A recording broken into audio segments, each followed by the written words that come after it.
welcome to another GCSE literature lesson. What are those points that we should know before walking in to write an examination on an inspector course?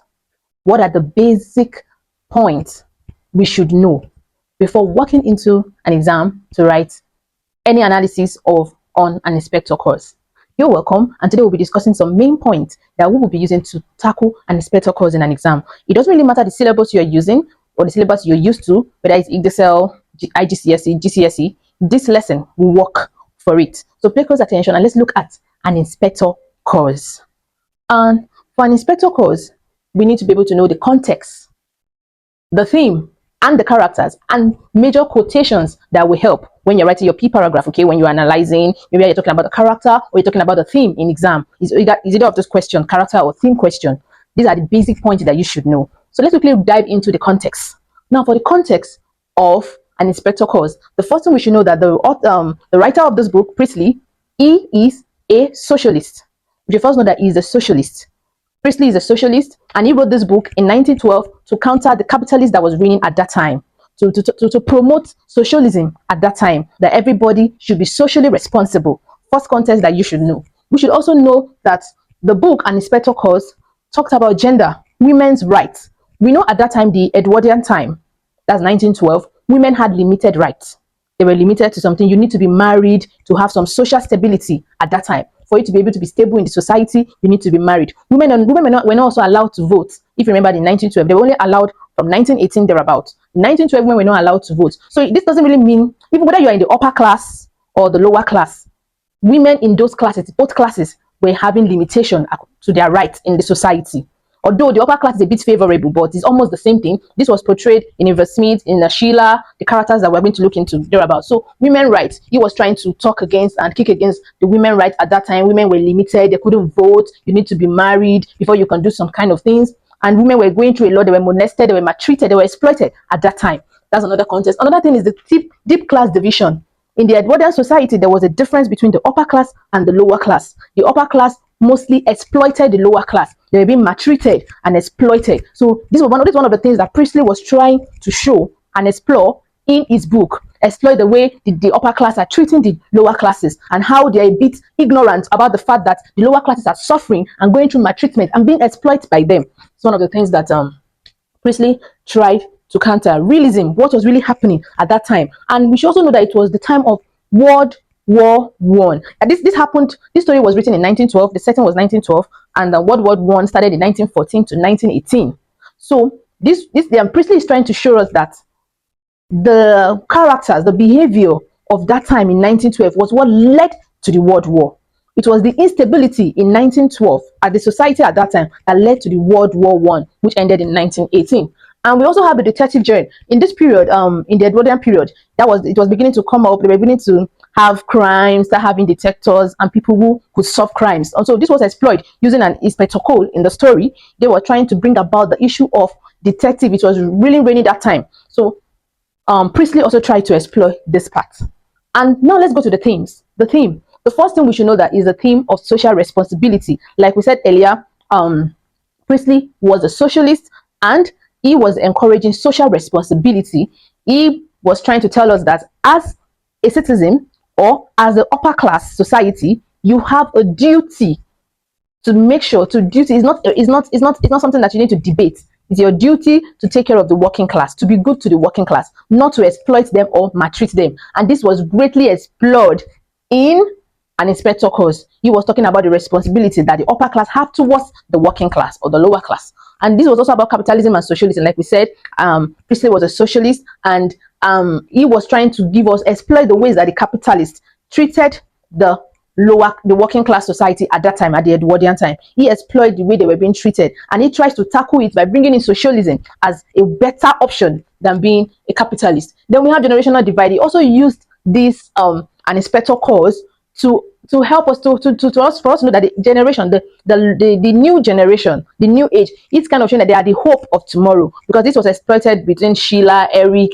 and Mr. and Mrs. Berlin and Gerard. We can see the two generation divide there. We can see how the new generation were more receptive to change than the older generation. So it's kind of saying that the new generation are the hope of tomorrow. They are the hope, and they are more receptive to change than the older generation. He also exploited the theme of class, how the upper class are dealing with the working class, how they maltreat them. We can see that Eva was a very, very great example that was being used, how Eva was exploited, maltreated by Gerard, by Mr. and Mrs. Berlin's family, because she was from the lower class, and how women were being treated and maltreated at that time. We also have gender. The gender, it talks about the same thing that I said earlier for the context. The gender, how women were not having rights, how women are being exploited, especially if you are from the working class, how the upper class are ignorant of the sufferings of the lower class, especially the women. Eva Smith was maltreated, she was abandoned, she was pregnant, and then she committed suicide. This shows us the extent to which the working class are being treated by the upper class. And then we have the theme of guilt. We have the theme of guilt, how the younger generation, the new generation, the younger generation were more feeling guilty. Like Sheila felt guilty and bad for her maltreatment, for the way she maltreated Eva Smith in the dressing room where she made them to sack her. She felt very bad about it. And we can also see Eric also feeling bad that he should have done better than what he did. But we can also say that Mr. and Mrs. Berlin didn't feel any guilt. They were so happy that, oh, this was not even the real inspector that we were expecting, and they were so happy. So now let's dive to the characters. We have the character of Mr. Berlin. Mr. Berlin, who was he at the beginning of the novella? Mr. Berlin was a very greedy industrialist. He was a capitalist. He was greedy. He was of the upper class society. In the Edwina society, then he was from the upper class. He had a company. We know he had a company, and that was where Eva Smith worked. He was a bit myopic. He was ignorant about the sufferings of the poor, of his workers, of what they were going through. He runs a textile factory. Like I said, he owns a company. He sacked Eva Smith because she participated in the protest against for the increment of their salaries. He sacked her because he didn't really care. He was greedy. All he cares about was money. He was a stubborn person. He was money driven. He lacked empathy for Eva Smith or anyone in his company. He was a capitalist. He was also a former lord and magistrate, and he didn't change even to the end of the play. He and Gerard and Mrs. Berlin were the first people that were happy that, oh, this inspector call maybe is a fake or is a dupe or is not real, and they were quick to take action and like, okay, it's fine. He never changed throughout the play. He remained myopic, greedy, and money driven to the end of the play. So what are some quotations about Mr. Berlin that will really help us in the exam? The first is when he said the Titanic ellipsis unsinkable.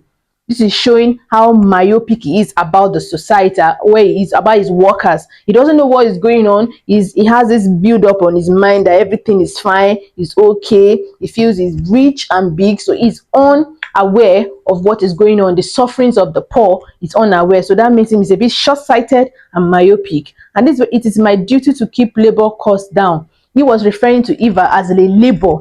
He has subjected her to labor, and he doesn't feel anything for her or sympathy for her. We also have famous younger generation. This was at the end of the play when they discovered that, oh, the inspector was not really, and he felt like, oh, it's just this young generation that wants to change. He is not ready, and he doesn't feel that, oh, this is what they always say. They were quick to take action and quick to forget.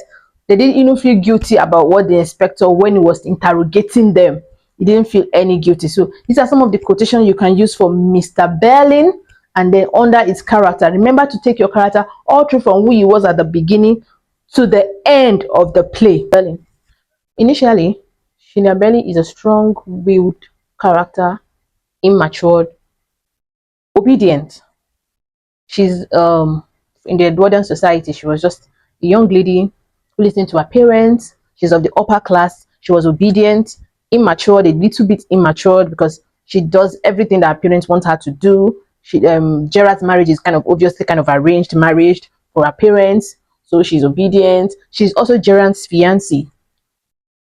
And at the beginning of the play, she started off as being obedient, being a bit ignorant about what is happening with the working class, since she belongs to the upper class of the society. But at the end of the play, we see how she changed from being that naive, and obviously obedient to someone who questioned her parents when she found out how she has been behaving towards the working class, her behavior, and when she felt guilty for being part of the cause of Eva Smith, or rather Daisy's death. She felt bad, and at the end of the day, she became more socially responsible, and Sheila experienced the most change in the novella.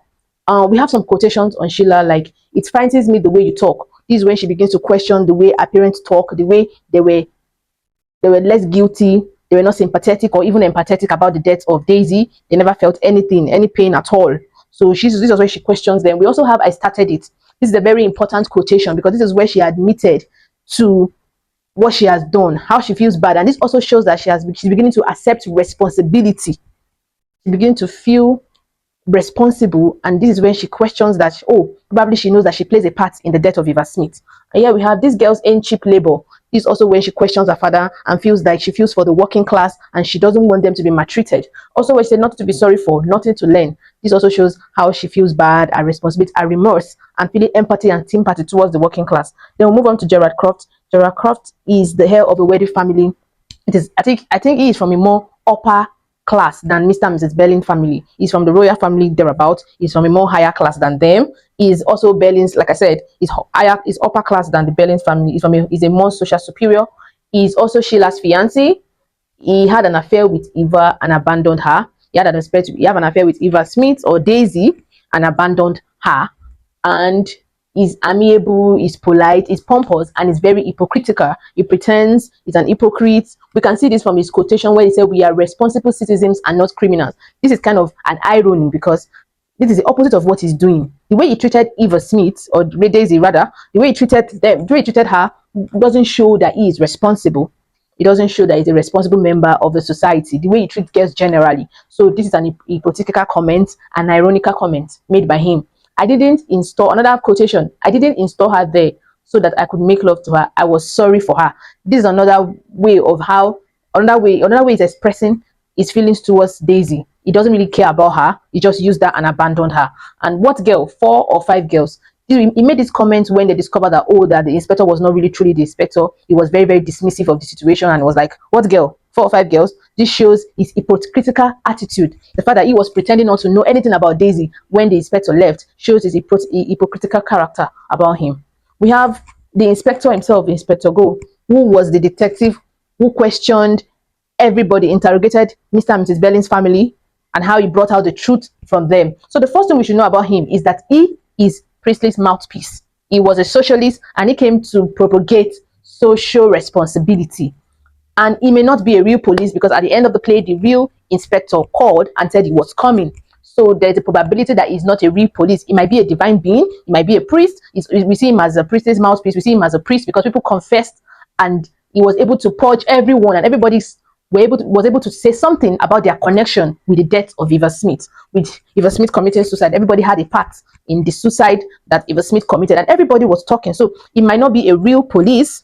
It may not even be a real person. Some believe he's a spirit because the death has not even happened before he came. So it might not be a real person. It might be a spirit. So he's sympathetic towards the poor, the working class. He kind of wants to promote social responsibility. He kind of propagated the responsibility that the upper class has towards the working class and how they should treat them better rather than exploit them and maltreat them.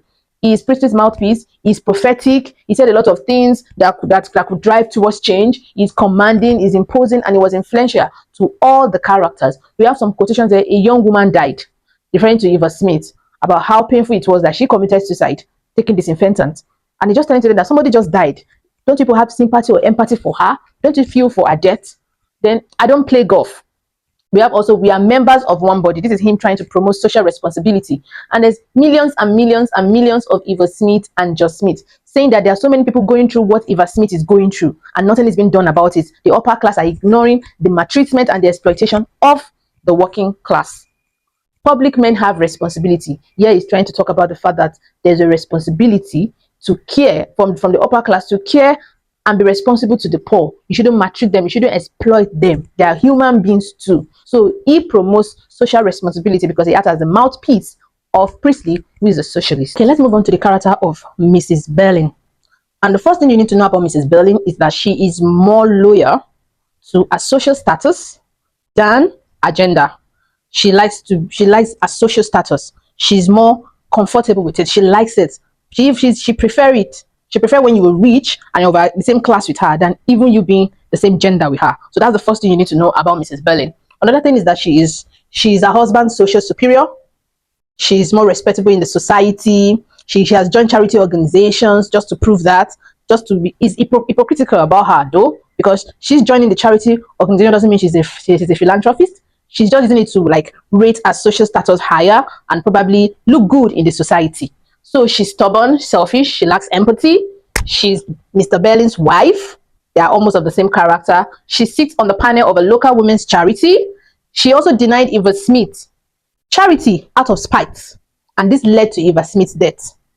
She refused to help Eva Smith. She refused the charity as a whole to help Eva Smith because she thought that Eva Smith got pregnant due to the fact that she was immoral. Remember when we talk about the context of undeserving poor?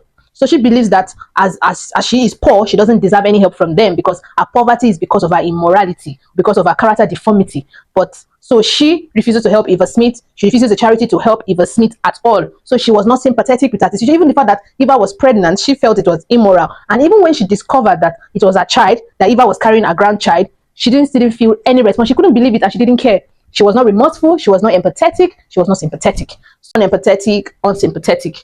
And we have some quotes from her that she said, I think she, referring to Eva Smith, had only herself to blame.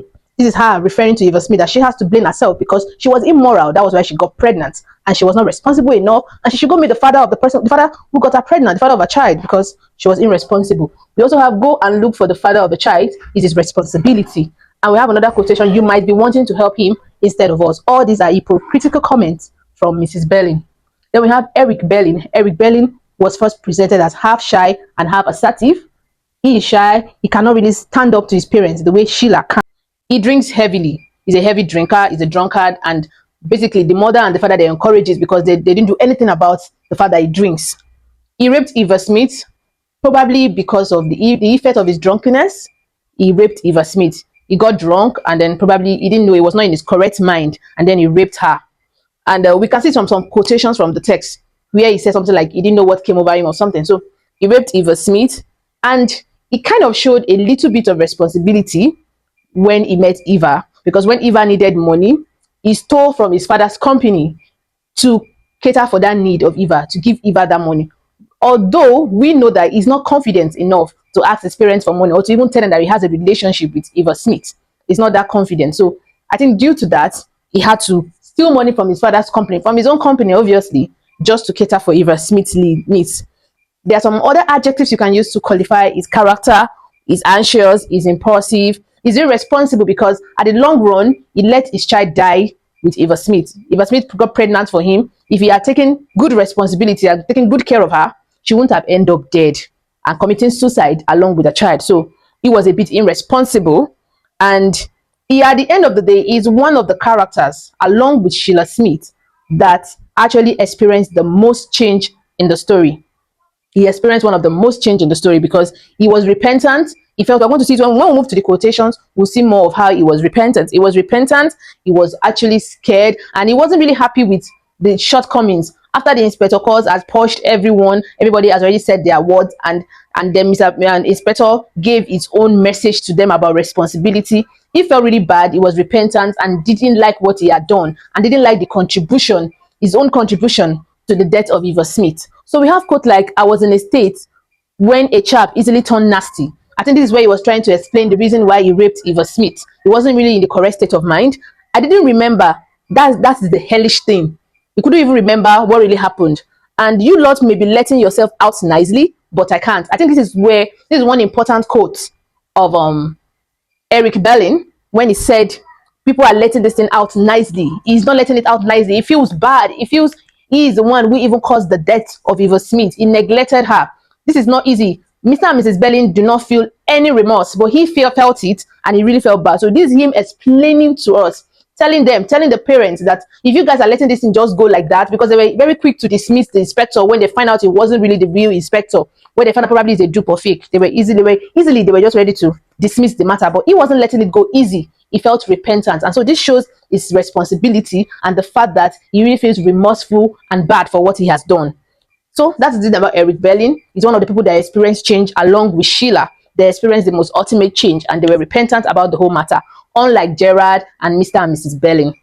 We have Eva Smith. Eva Smith is a victim in this play. We didn't really get to see her and in an inspector calls, but we got to know about her through the inspector and the diary she left behind. So Eva Smith is hardworking. Through what we've heard about her, she's hardworking. She hustles through jobs. She's poor and she's innocent. She's the innocent victim of the case because she ended up committing suicide because of nobody took responsibility, nobody took care of her. She was left alone, and because of everything that happened, encounter with Sheila, Sheila's mom, encounter with Eric and Gerard, all this led to death. So she was employed at Mr. Belling's factory. She's one of the employees, though she wasn't treated well, but she was employed there. She went through jobs. She worked at the factory. She also worked at the clothing store, and all her experiences that she had. All we saw this through a diary and through the mouthpiece of Priestley and the inspector. So she was fired for her job. We all knew she was fired due to the protest that she joined in the protest of the increment of their salary thereabout, and she was fired by Mr. Belling, and this forced her into prostitution. This forced her into meeting Gerard and her encounter with Gerard because she needed money to feed herself and her family. So, and due to all this encounter and the fact that she felt that all our endeavor actually was in vain, because for everything she has gone through, she ended up finally committing suicide while pregnant with Eric Belling's child. She committed suicide at the long run.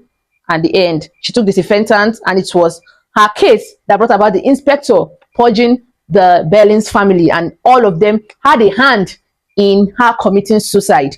And the inspector actually was the mouthpiece that directed us to all the events that we heard about Eva Smith. So if you could know all these characters and the theme, you are good to go with your GCSE at least to get a grade 7, grade 8, grade 9 score. So I'll see you next time where we discuss more on more literature, text, themes, and everything.